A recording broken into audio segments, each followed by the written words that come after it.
Self-driving car company Waymo said it was suspending service after at least 5 of its cars were vandalized and set on fire. Took 5 of them before you were like, should we stop sending the Waymos?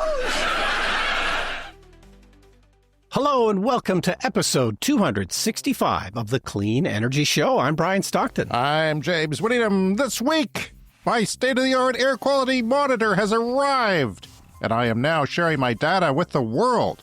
Now, I'm told that makes me a citizen scientist, or more succinctly, a scientist. James, I must now reveal that I am also a scientist, and this whole podcast has been a scientific experiment designed to drive you insane. It will be published and peer-reviewed because it is working fine. Author of Fire Weather, John Vaillant, writes an op-ed in a major Canadian newspaper pointing out that some of our forest fires have not only burned through the winter, they've burned through 2 winters. This fact has given me heartburn that is sure to burn through the next 3 winters. The UK is betting big on nuclear power. Luxury car maker Rolls-Royce has won the contract to produce small modular nuclear reactors. This is great news because we know these SMRs will include massage seats and beverage chillers. All that, and seriously, a lot more on this edition of the Clean Energy Show. All right, so we got a lot of clean air news today, so I'm going to start with my own clean air report here in my house. That is, we're doing some painting. So I'm here in the basement in my fallout shelter, and we're doing some painting just in the room next door here in the basement. Now, this worked great yesterday. I got this nice system where I have a window fan, those small window fans, and they fit nicely in our basement windows. So the idea being that leave another basement window open and then put this window fan in the room that's being painted. You turn that on, you blast all the air outside the house, so the smelly paint smell gets blasted right out of the house. And we tend to use low VOC paint, like paint smells in different degrees, and VOCs are volatile organic compounds. And so, we like to get a low VOC paint because it smells less. It's less likely to give you kind of headaches or anything. So this worked great yesterday, blasting this air out of the house. But now today we're back to our smoke warnings. So there isn't technically fresh air outside. It's bad air. If we put this same system into place, blowing out the air, we're just going to be sucking in forest fire air. Oh, no. That's a pickle. It's a pickle. I don't know what to do. I understand. I've been in similar situations here, and I don't like it. My son is in the west coast of Canada, near Vancouver in the city of Surrey, and they are experiencing a heat wave, and the boy is freaking out. Yeah. He lives in a freshly made condo building where someone bought the condo with the intention of making revenue off of it. So they put in kind of cheap cabinets that you would in a rental property. Yeah. Not the normal cabinets you would have if you're owning it as a condo, then it cost $1 million or whatever the hell it costs. But there's no air conditioning because this is something we talked about before. There's no air conditioning in a large part of the Northeast, North America, because it doesn't get that warm. But things are changing, and he was saying, he phoned and said, how did you put up with this? This is horrible without air conditioning. And, we had air conditioning, central air, about 1978, 9, 80, something like that, probably around 1980 or so. And we went outside and socialized with people in the warm evenings where you couldn't sleep. And my mother was famous for baking things. She said, the house is cooled down, so I'll bake something at 11. So that helped my waistline and longevity. So he was searching for an air conditioner, and I was telling that, maybe you can't even install one because there's regulations in some buildings. You have to check your regulations to see if you can put a window air conditioner on because they could, disrupt the look of the building or drip out and cause streaks or something like that for the condensation that is expelled from the cooling mechanism. So he ended up buying a fan because I told him in my old apartment where I lived for 10 years after I left home, I had this giant window fan on one window, which fit perfectly. It just happened to fit perfectly on a sliding window casement that went up. And then I had another one. So one sucked, one blew. And it was a great system because it got fairly cool at night here. Yeah. Big box, not even window fans. Those are big box fans. Yeah, exactly. And those moved a lot of air through. So, Brian, we have a huge surprise. If you haven't heard from the Patreon podcast that we released a few days ago, we've got a big announcement. And that announcement is that I have an air quality monitor now, and it was funded by 2 of our listeners. Just 2 coughed up $250 each to make the $500 with tax available to me to buy. So I ordered it. It is the IQ Air? The IQ Air. And it shipped from Canada in case you're interested, because it is a Swiss company that makes these, and they're fairly renowned for the quality of these things. And I believe they ship from the United States as well. Although I have read a horror story where it costs $100 to ship it back to fix it, so maybe it goes to Switzerland or something. Yeah. So I'm very touched by a couple of people, Glenn W. and somebody who on the e-transfer put his company, which is Weed Boutique, 5 locations in Regina for all your cannabis needs. So thank you so much. Very amazed. Yes, I cannot even believe this happened. It's so surreal. And I'm amazed that you've already got it up and running and it's connected to this network. Like, this whole thing happened incredibly quickly. It did, and I'm very pleased with that. It comes with 2 PM sensors that can detect PM10, PM2.5, and PM1. And it connects to a worldwide global network of, data, which you can optionally do. So it's connected by Wi-Fi in my backyard. And it's outputting this data. On my app, I can get it updated, instantly. Yeah. I think it does on the global network once an hour. But boy, as I was going to bed last night, things were changing. Smoke was blowing in. Yeah. And it was getting bad, and I was enjoying this fresh breeze, which smelled okay to me. Yeah. It was nice and cool and relatively fresh, but I looked at all the particles and, the warning, and it was like 5 times the WHO's standards for decent air, and the windows got closed. And I turned on the fan at high speed and had a warm, stuffy night, which I don't like in the summertime. I like to have fresh air. It's my favorite thing of summer and spring and fall, and sometimes even winter. Sometimes even winter if it's not too cold out. So thank you to you guys. And this is going to be a huge project that I'm going to talk about later in the show, why we're doing this, how it's going to work out. And it is mainly because I live near a refinery and a steel mill, kind of in a triangulated line between the two.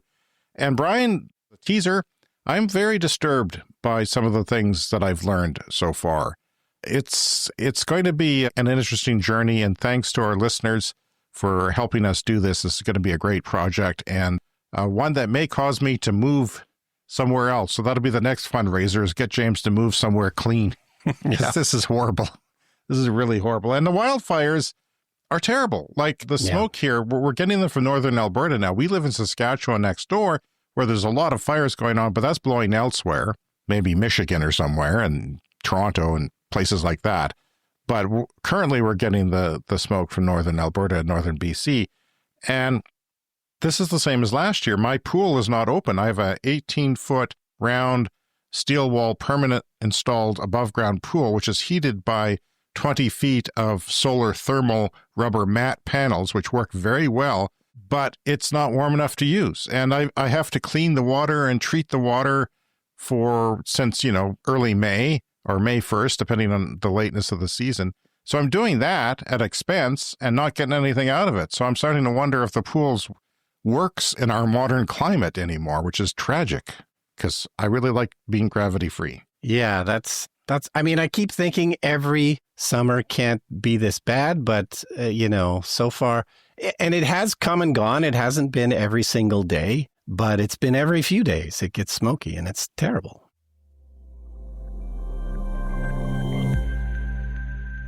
All right, so we've got a couple of stories here from The Guardian from the UK, some big nuclear announcements. The biggest nuclear program in a generation will get Britain off the fossil fuel roller coaster, says the Energy Secretary Ed Miliband, announcing $14.2 billion to build a new nuclear power station and a drive to build small modular nuclear reactors. So this new announcement is Sizewell C on the Suffolk coast. It's long been expected. They think it's going to create 10,000 jobs to build this thing and eventually power 6 million homes. So this is a very, very serious nuclear power plant. Now, you may have heard of the Hinkley Point C power plant, which has been long controversial in the UK It was supposed to have been completed by roughly now, I think, but they're looking now at, 2029, 2030 for the Hinkley Point C to open. And of course, it's gone wildly over budget. So hopefully these budget predictions for this new one at Sizewell C are perhaps a bit more realistic now that they know what's happening with that other plant. So Miliband goes on, I'm doing this because of my belief that climate change is the biggest long-term threat facing us. The truth is that we have this massive challenge to get off fossil fuels. That is driving the central ambition of the government's clean energy superpower mission. We know that we're going to see electricity demand at least double by 2050. A lot of people think it's going to be more than that. All of the expert advice says nuclear has a really important role to play in the energy system. In any sensible reckoning, this is essential to get our clean power and net zero ambitions. So this site, the Sizewell C site, was actually identified about 15 years ago, but it's taken this long to now finally secure the funding and get it going. And then sort of alongside this announcement, Rolls-Royce was announced as the winner of the small modular nuclear reactor competition that the UK government was looking for one person to build these. Rolls-Royce, of course, they make also things like jet engines, so they're not just the luxury car maker. So they've won the contract now to work on small modular nuclear reactors, which of course are still also many, many years away. So yeah, interesting developments in the UK. It's going to be 3.2 gigawatts, this new Sizewell C, and then these SMRs are going to be about 470 megawatts each. So the SMRs quite small. Yeah, and I don't quite understand that because you have to make a lot of them for them to become cheap if you want to have it per unit of electricity over their lifetime. So why not build a full nuclear reactor or add reactors to current sites or something like that if you do need this much power? Yeah, that's definitely a question. And since the SMR technology isn't quite ready, it doesn't seem like it's going to be any faster than building the giant nuclear plants. So it all remains to be seen, but a pretty big commitment for nuclear from the UK. I'm hoping that if they're going to do this, that they, because this is a resurgence of nuclear that has sort of went dead since basically 3 Mile Island and the aftermath of that, and then Chernobyl, but there's been a huge worldwide slowdown, especially in the Western world, and they need to make a lot of them. They have to be the same to get that expertise back up and running again. This is the challenge. They should have started, earlier than they did. It'd be nice if they did. If they started in the 90s or something, and they would have that expertise in place and the learning curves and all that, and they need to use the same sort of technology over and over and over again. China's doing fairly well with it, but they're using their own reactor technology, and they're using the same one, and they're getting the experience, and things are speeding up and getting a little bit cheaper, but it's still questionable. And now on to my air quality, this Clean Energy Show Air Quality Monitor Project. I just made that title up, but it's there. Yeah. If you want to see pictures of the unboxing and pictures of the mounted display, go to our Patreon page. You'll have to have an account, because I'm scared about making some of this stuff completely public, because everybody's talking about people are going to sue me. Yeah. But I'm just going to speak the truth. Your advice on the Patreon podcast was let the data speak for itself. Yeah, there's no need for anything else. You have the monitor, it's going to have the numbers, and that's all you need to do. The air purifier that I've talked about that I have, it is the Coway Air Mega 200M. And that I got on a pretty good deal for $200. They were as much as $400 Canadian. Yeah, and this is to clean the air inside your house. It's to purify the air inside the house. I need new filters for it, but I just realized that the smell filter is also the VOC filter. So I need to make sure that's updated more often. So I'm looking on Temu to see if the reviews are good for those filters and places like that to get the replacement ones brought in. There is one that will last, the basic air filter, which is like a HEPA filter. It will last 2 years if you vacuum it. According to the New York Times, they said, this is their favorite product most of the time. And they said it will last 2 years if you vacuum it as indicated. Although I think it's only meant to last a year, but it still works well. So it has been almost 2 years now, so it's time for me to update those filters. But it has, Brian, one of the reasons this thing is expensive is because it has an air quality monitor on it of sorts. Right. It can detect particles down to PM 2.5. The one outdoors goes down to PM 1, and that's the very fine particulate that really gets into your blood. And they're still studying it according, the scientists still don't know what PM1 does to you, but they do know it gets into your bloodstream. The problem is when I have it by my open window in the bedroom, I don't smell anything, but it goes off. And then I look and I see the wind is shifted. And by the way, last night was crazy for wind shifting. Every hour was a different wind direction, completely different. I don't know why the low pressure center is passing through, but it was really weird. And it wasn't just light and variable. It was strong winds from completely different directions every hour. So yeah, I was looking at the monitors, and when I don't smell anything, I think it's fine. Like last night, I went to bed and I didn't smell anything, but I checked my app and it was like getting bad. And I could see other people, the hourly reports weren't bad yet, but they would be later. But because I had it in real time, I could tell this is what wildfire smoke is, because it comes in wafts, right? Yeah. And also, a wind direction change from industry around me will affect it as well. So yeah, that's a problem. So when it does go off, I look and I'll see, the wind is from the refinery now, so I have to close my window. So I wonder what's in that air that I don't smell. I know when I smell things from industrial processes that it's bad. If I smell it, it's probably definitely not good for me. And sometimes it smells like sweet kind of aroma, and that can be almost seductive, like, oh, this can't be that bad. But it is actually very terrible because it's like hydrogen gas or something like that. They write in and tell me if I'm wrong, because I may be remembering that wrong. And then other times it smells like, a paint thinner, like a very chemically bad stuff. Yeah. And it's rare that it smells like that, but it does smell like that. And you have to wonder, are they releasing something? What's going on with that? Why is it different?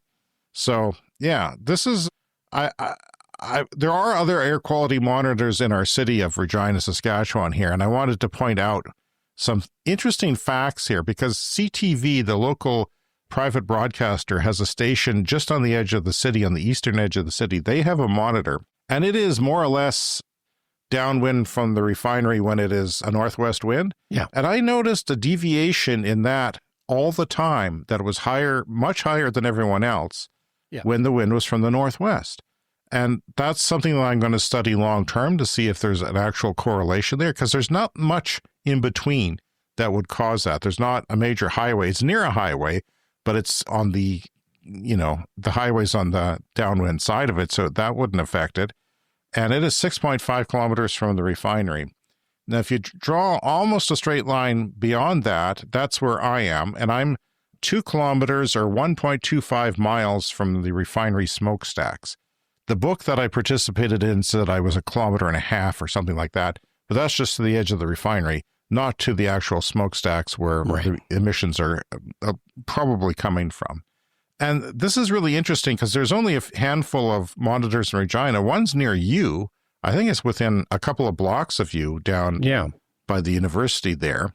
So, it'll be interesting to see if any refinery, it's rare that the wind would blow in that direction, but it'd be interesting to see if any deviations come with a northeast wind, which is rare, but it's something I'll look for.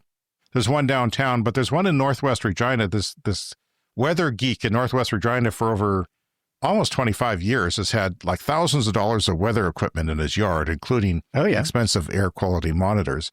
And I guess there's literally thousands of people who go to him for the weather. Okay. He's backing onto an artificial lake, and he's got a rain gauge, which is kind of interesting because, the airport's on the opposite side of town, like very far away from me, as far away as you can get in our city. And their rain is different than mine sometimes. And sometimes I'm curious about snow accumulation and rain accumulation and things like that. He's very scientific. He notes the problems with wind and trees and things that may affect it, and sort of mentions all those caveats. But he has an air quality monitor. Now, if you drew a line to me from the refinery smokestacks and kept going, you would hit him almost perfectly. Yeah. So if I get a deviation from the rest of the city because the wind is from a certain direction, I will be able to see how his readings go up, how they compare to mine, if they go up. And it'll be a very interesting study on what's going on with that sort of pollution. Now, if you go in a different direction than the refinery, if you go north-northwest from me, the steel mill is about 2.5 kilometers away. It's an electric arc steel mill furnace. It has the recycle like train cars and stuff, turn it into oil pipelines. And it's not one of those coal blast furnaces for, that creates a lot of pollution. But it still occasionally smells.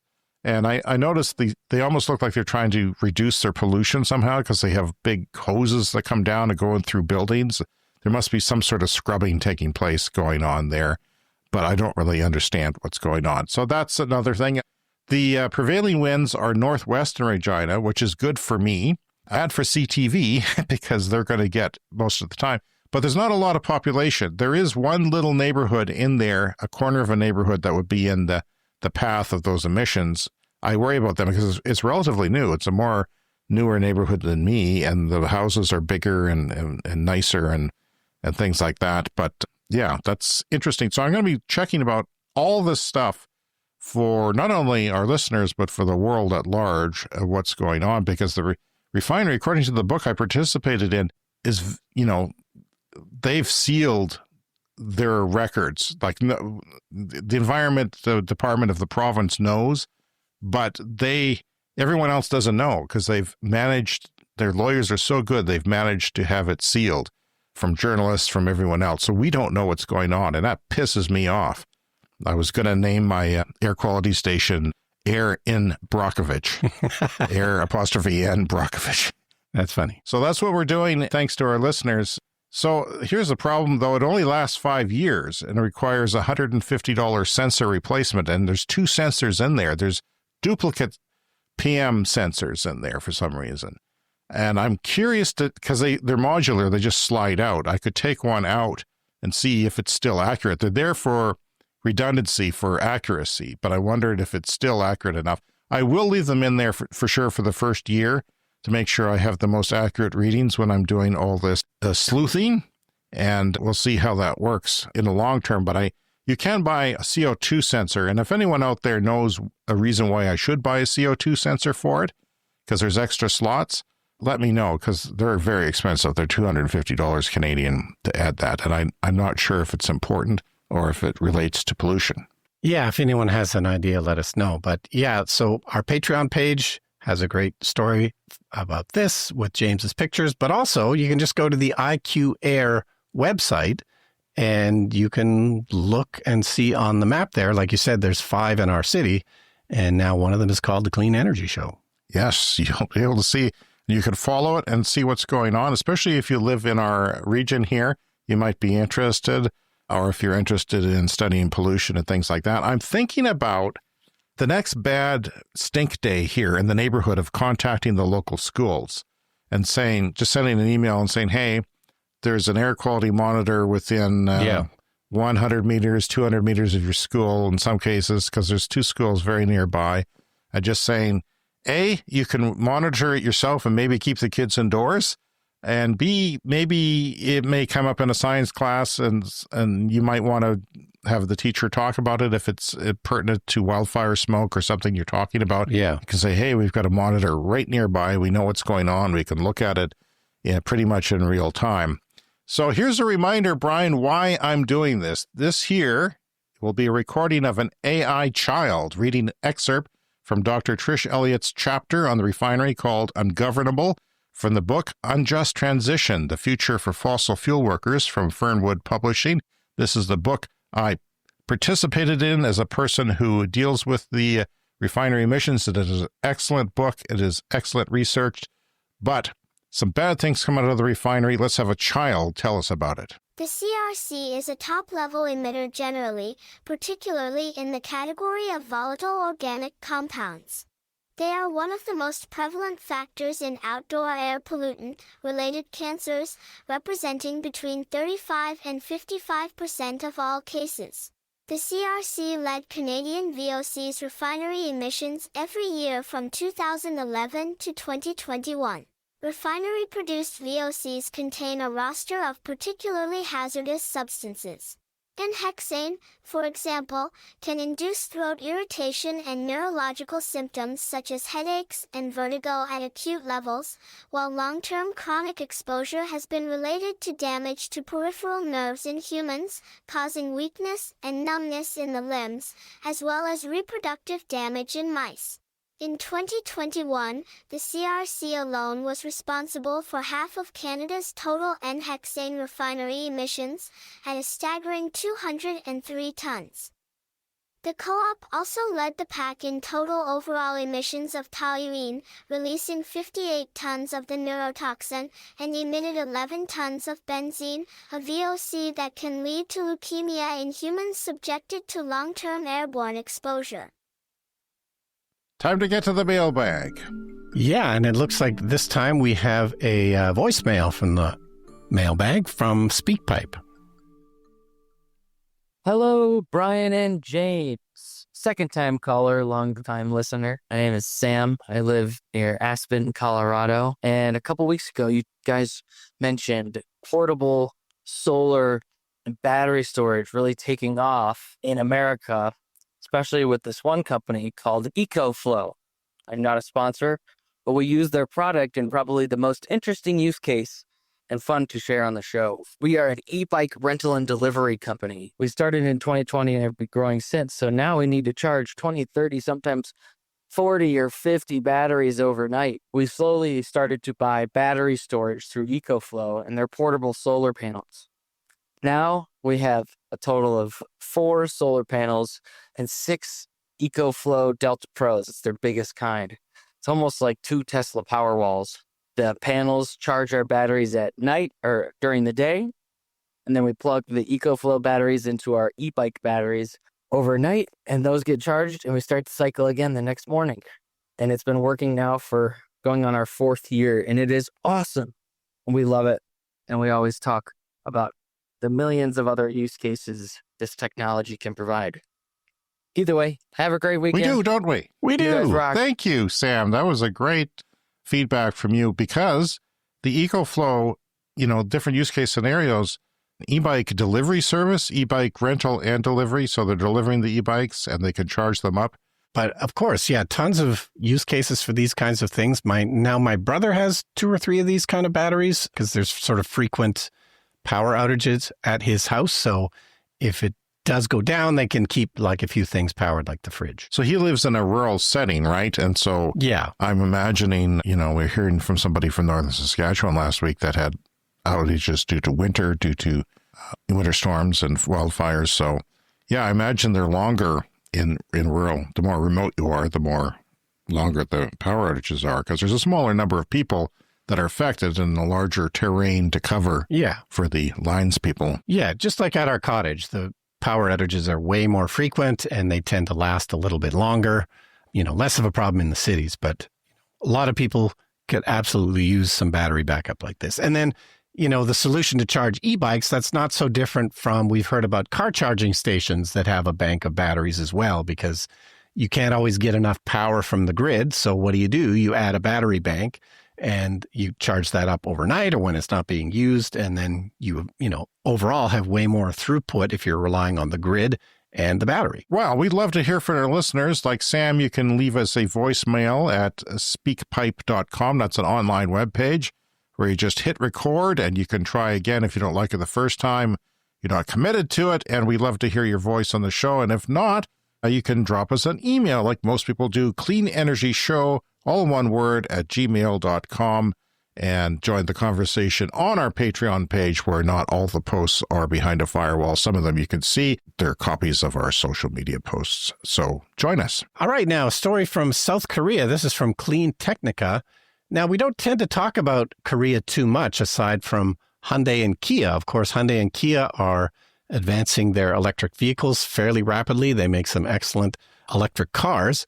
But, South Korea in general doesn't seem to come up too much. So this story really caught my eye, and it was something I hadn't really thought of. And of course, South Korea really came on as a high-tech manufacturing hub, and they're known for companies like LG and Samsung and, of course, Hyundai and Kia. But the thing I wasn't really aware of was that this has all been built really on fossil fuels. When Korea really started to come online in the 90s, they really had to amp up their energy usage. And it turns out that South Korea is one of those countries that just doesn't have fossil fuel resources. So, they've realized that they really need to go clean energy because, of course, clean energy is energy security. And you don't, have to rely on imports from other countries and volatile prices and so forth. So it turns out there was an election in Korea just a few weeks ago.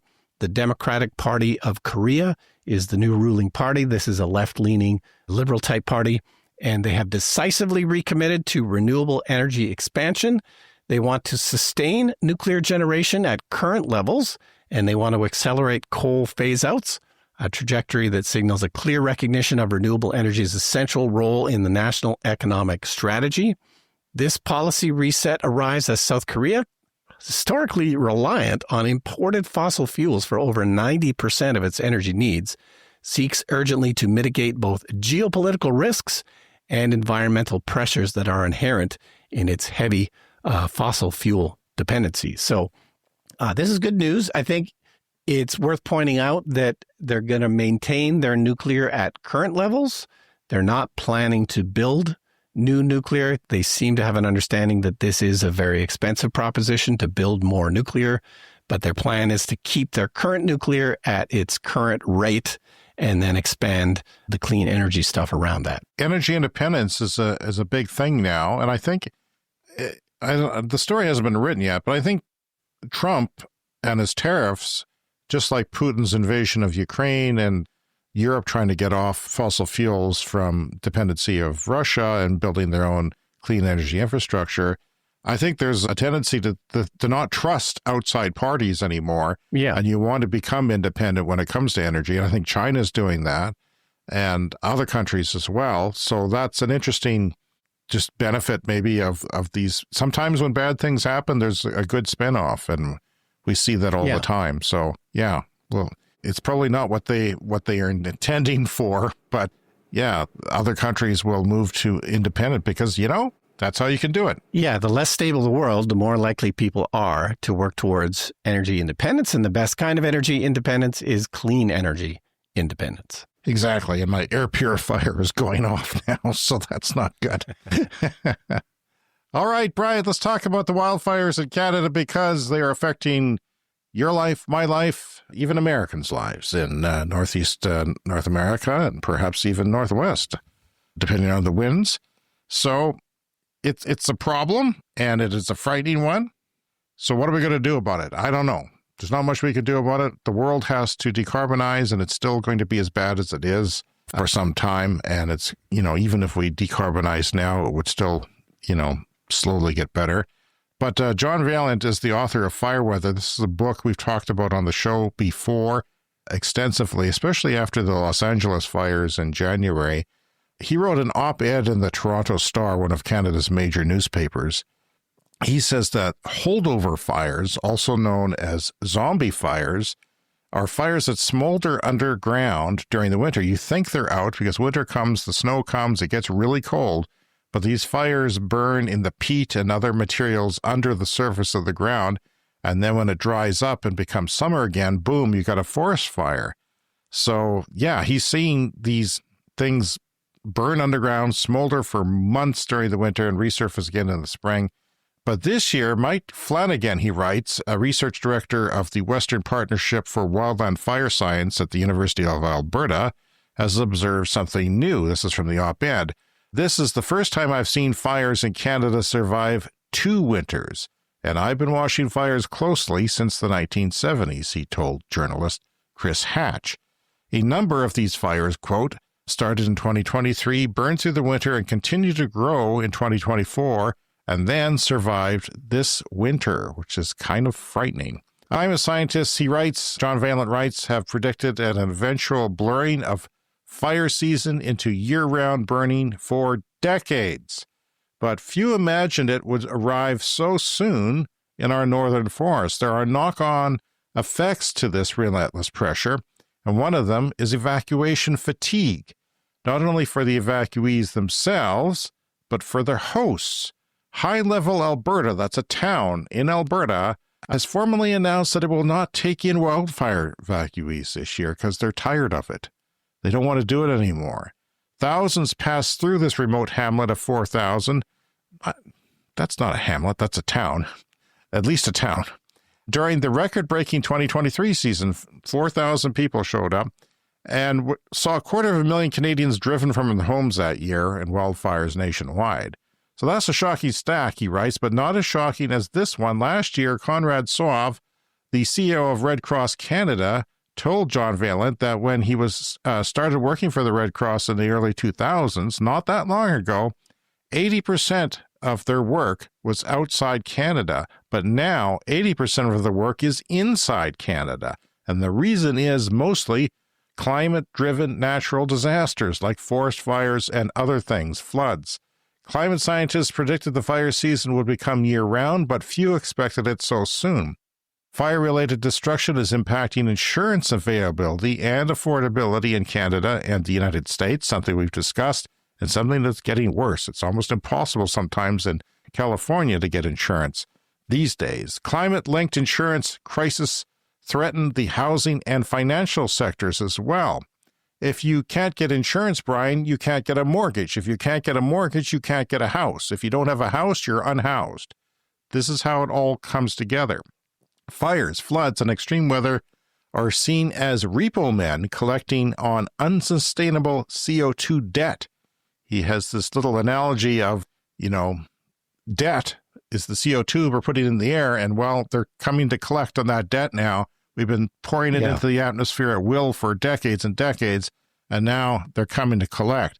This is a quote from the op-ed. In fire-prone parts of the United States, fire insurance has become simply impossible to get and has profound impacts on our economy. Insurance, he says, makes things unmortgageable.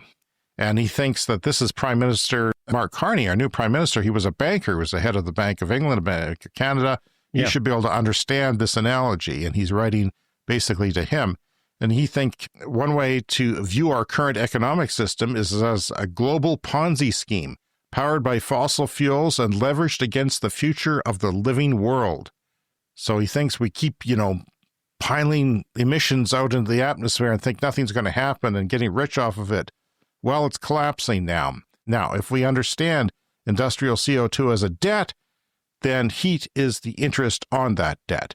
And it's starting to wreak havoc on our planet. Starting around 2000, global temperatures began rising steadily and noticeably. And Vaillant urges federal action to end fossil fuel captivity before more lives and homes are lost. He writes, in light of the clear and present danger posed by fossil fuel expansion, what kind of energy superpower, which is the terminology the new Prime Minister is using, should Canada aspire to be? Conventional, that's fossil fuels, or renewable, which is clean energy? Keep in mind, he writes, the 2024 was the hottest year in recorded history, and that CO2 levels have just exceeded 430 parts per million for the first time in 3 million years.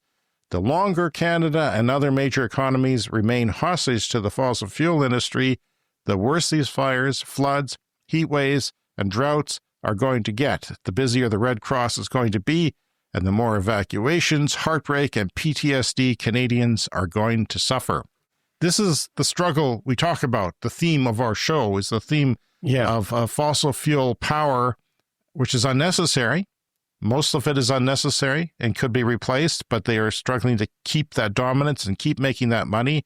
And politicians have to decide, is the world worth it, or is a quick buck still worth it, and we'll get out when the place crashes. Yeah, and as we've been discussing, all of this has a toll. It has a toll on just you and me in our daily lives. But yeah, when you think about all of the fire evacuees and then the people that have to house them, sure, everyone's going to be helpful one or two times. But if this is a yearly occurrence, it absolutely makes sense that High Level Alberta might not want to keep participating. It's a huge drain on everybody who has to help. Join our Patreon today as a paying member to get access to our exclusive Patreon episodes. We just put one out a few days ago, had a great discussion. You can listen to the first 10 minutes of any of our Patreon episodes for free. And that's when after the 10-minute mark is when we get serious and start talking about things that we can get sued for. At least I do. You can now support us for as little as $1 per month. Some of our perks are ad-free episodes, exclusive access to the Clean Energy Show Discord server, discounts at our merch store, behind-the-scenes material and private updates, thank you credits on our video podcast, and shout-outs once a month on our audio podcast, or more regularly if you are in the Clean Club Executive. And thank you to everyone who supports our show. Even if you aren't paying, we appreciate you signing up for a Patreon account and being there to watch our updates and be part of our little community. And like I said, we have a new supporter light category for $1 a month if you're interested. If that works, we'll keep it going. If not, I'll discontinue it in September. But that seems to be a couple of people have taken part in that. And it's going well. The Patreon is going very well. We're very happy that people are coming on board for that and supporting our work. Thank you to all who support our work. We really appreciate it, especially the recent donations to our air quality monitor project, which is going to be amazing. Coming up next is the lightning round. Hi, I'm Richard Karn, and you may have seen me on TV talking about the world's #1 expandable garden hose. Well, the brand new Pocket Hose Copperhead with Pocket Pivot is here, and it's a total game changer. Old-fashioned hoses get kinks and creases at the spigot, but the Copperhead's Pocket Pivot swivels 360 degrees for full water flow and freedom to water with ease all around your home. When you're all done, this rust-proof anti-burst hose shrinks back down to pocket size for effortless handling and tidy storage. Plus, your super light and ultra-durable Pocket Hose Copperhead is backed with a 10-year warranty. What could be better than that? I'll tell you what, an exciting radio-exclusive offer just for you. For a limited time, you can get a free Pocket Pivot and their 10-pattern sprayer with the purchase of any size Copperhead hose. Just text WATER to 64,000. That's WATER to 64,000 for your 2 free gifts with purchase. WATER to 64,000. By texting 64,000, you agree to receive recurring automated marketing messages from Pocket Hose. Message and data rates may apply. No purchase required. Terms apply. Available at pockethose.com/terms. It's time for the lightning round. The lightning round is a fast-paced look at the latest headlines in climate, clean energy, and transportation. Okay, at least 5 Waymo self-driving I-Pace Jaguar electric cars were set on fire amid protests that turned violent in Los Angeles on the weekend. Did you see this? The Daily Show covered it last night, I noticed, and had a lot of jokes on it. Yeah, I've seen the headlines, but I've not dug too deep. Yeah, they said their last words were, "Tell my Roomba I love her." But apparently the protesters ordered the Waymos and then set them on fire. I don't know what the Waymos have to do. They were just looking for cars to set on fire. There wasn't enough. And well, I guess, if you got a plan to set cars on fire, that's maybe the best way to do it. I don't know. It'll come here by itself. No one will get hurt. It could represent as much as 5% of Waymo's fleet in Los Angeles being destroyed, which is pretty significant. After protesters set fire to 5 Waymo robotaxis in Los Angeles Sunday, the company said that beginning on Monday, they're preemptively limiting rides in areas of San Francisco where people are expected to gather to show their opposition to Trump's immigration policy. So basically, the Waymo will not go. If you're trying to get to a protest in a Waymo, it's going to be a challenge because they don't trust you anymore. I don't know what Waymo or Google has to do with immigration policies. But this is what happens when, riots happen. But, there should be a checkbox on the app. Do you plan to light this Waymo on fire? And then if you check that box, then the car just doesn't go to you. Canada's oil sands has reduced its emissions per barrel for the 6th straight year in 2023. Now, that's good, but they're also producing more oil, so more emissions. They like to brag about these sort of types of emissions where the per barrel emissions goes down, but then they make more oil, and the emissions are actually going up, and then people are burning that oil. And also in situ oil sands, which use wells similar to traditional oil producers, their emissions per barrel were actually rising in the oil sands. I don't know how in situ oil sands wells work, but that story is on Bloomberg. 50 million two-wheelers. This is motorcycles, mopeds, things like that. Electric two-wheelers, 50 million of them were sold in China in both 2023 and 2024. Each year had 50 million. And that's 5 times the number of all pure hybrid and fuel cell electric cars combined sold in the country. So that's a pretty significant decarbonization. Those are remarkable numbers because we all know China has gone heavy into electric cars. They're now 50% of new car sales. But that just seems like nothing compared to 50 million two-wheelers in, each of 2 single years. There was someone who posted, I forget where it was. It might have been China, it might have been Taiwan, but there was a streetscape downtown where everything was electric. The buses were electric, the mopeds were electric, the motorcycles were electric, the cars were electric. He said it didn't stink. Yeah. And it was very quiet. Like, relatively speaking, it was all you heard was tires. Like, everything else was quiet. And that's the kind of utopian future we're looking for here on the show. Chinese EV maker BYD, the biggest Chinese electric car maker, they sued 37 influencers in China and put another 126 on a watch list for disseminating what they say is damaging content. So I don't know what's going on there, but they're being kind of dominant about it. We got to start our own watch list, James. I didn't know you could even do that. You could start a watch list of people? How hard can it be? Don't screw us over or we'll put you on our watch list and we'll watch you. The province of British Columbia, Canada, has met its 2025 oil and gas methane emissions reduction targets 2 years early in 2023. So they reached it 2 years ago. Good news story. Wind and solar met 100% of South Australia's electricity demand for the equivalent of 99 days of the year in 2024. That's like 27% of South Australia. As a province in Australia, 100% of their electricity demand equivalency was met by wind and solar alone. And people say wind and solar can't do the whole grid. Well, sometimes they can if you want them to. The first 100% electric flight, this is an airplane that is battery powered only.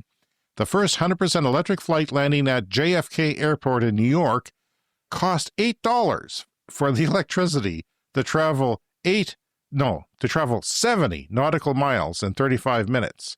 Now, if you know anything about airplane flights, if you go up in a private plane, it costs hundreds of dollars, usually, to have any sort of flight.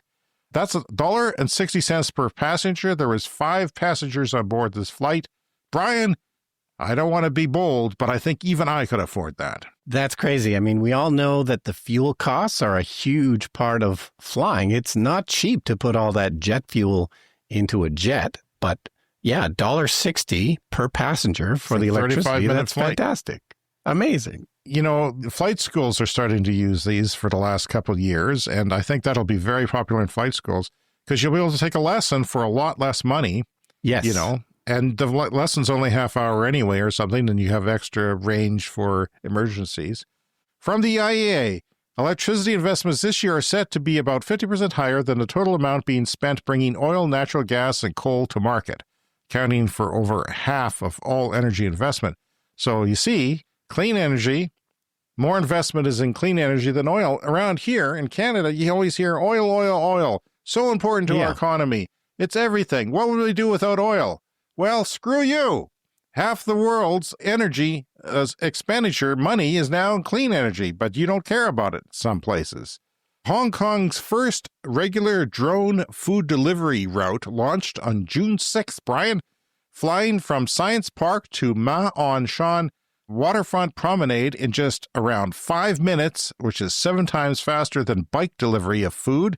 You can get orders from McDonald's, Pizza Hut, and more are flying across the little sea there on drones and dropping your food off, which is surreal. Yeah, there's been a lot of these kind of announcements lately, and there was one about like air taxi service for the Olympics when they're going to happen in Los Angeles. There's been more of these kind of drone delivery type things. So, it's all on the verge of really exploding, but still hasn't quite happened yet, both for packages and for passengers. These kind of drone electric flights were very close to the world of flying cars. Well, this is crossing a body of water, which may annoy people less, but can you imagine a drone crashing into your kayak with McDonald's food? You go, thank you.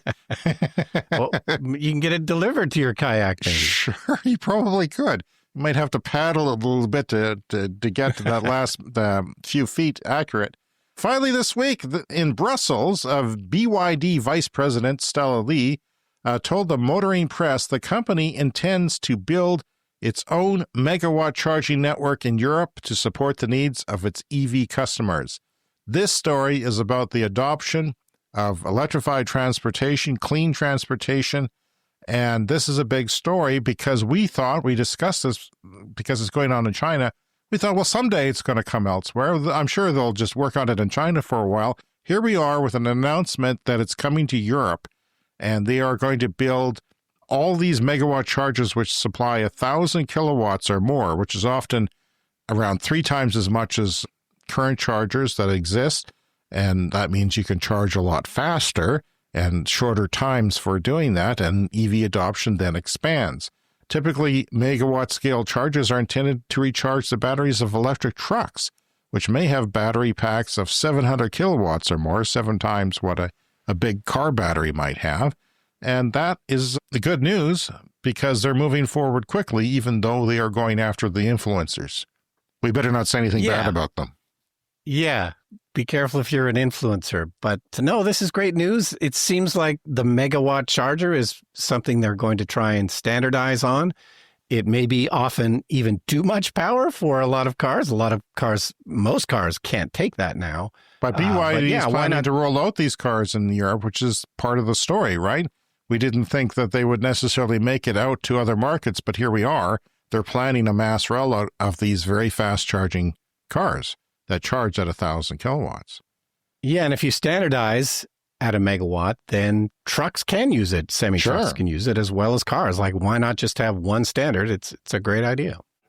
All right, well, that's it for our show this week. Again, you can contact us, cleanenergyshow@gmail.com. Around social media, we're Clean Energy Pod. And please check out patreon.com/cleanenergypod for our Patreon community. And also look for the merch store in your notes if you want to order a t-shirt or a hat or something. Shout out to Patreon Clean Club executive members, Green Bastard and Brett Routley. And, if you're watching this show on video, on TikTok, on Instagram, on YouTube, why don't you come over to the audio app? This is where our shows are meticulously edited and presented to you in the best possible form. But if you want to keep watching it on video, you could do that too, because we're recording the video and somebody's got to watch it because I'm recording it and you're recording it. So we'll see you again in 7 days. Thanks, everyone, for listening. See you next week.